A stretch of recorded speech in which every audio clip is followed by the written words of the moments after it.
So an example of one of these cultures that I'm saying are really what we need to create in every organization after lockdown ends and in this post-COVID era. Cultures that are purpose-led, values-driven, and are then able to be inclusive, diverse, and innovative.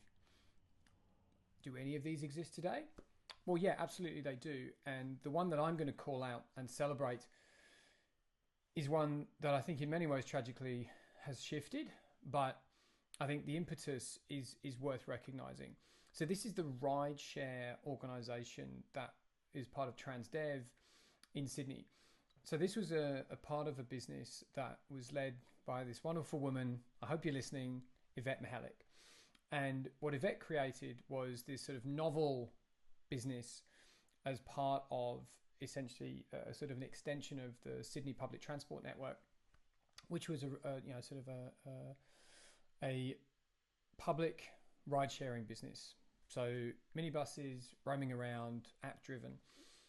The key to its success, Yvette will tell you, was the culture that they created. One that was like really very, very strongly focused on diversity across every spectrum that you can measure diversity: age, background, experience, cognition, ethnicity, language, etc.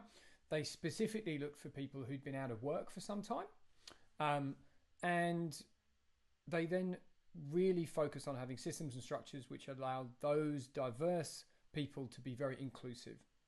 They had a very strong positive culture of calling out ideas and calling out when values were not being upheld, but always doing so in this sort of courageously respectful way, to honor a term from Sharif Hassanein, a previous Better World Leaders guest.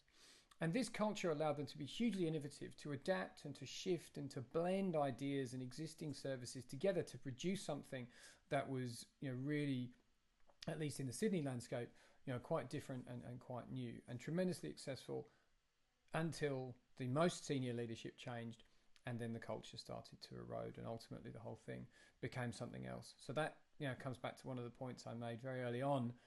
The most senior leaders need to believe in this cultural creation piece, and they need to live it and walk it and breathe it every day. So there's an example.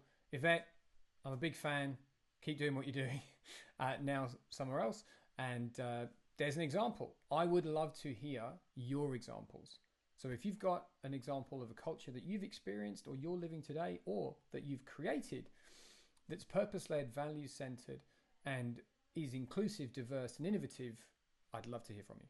Thanks. Talk to you soon.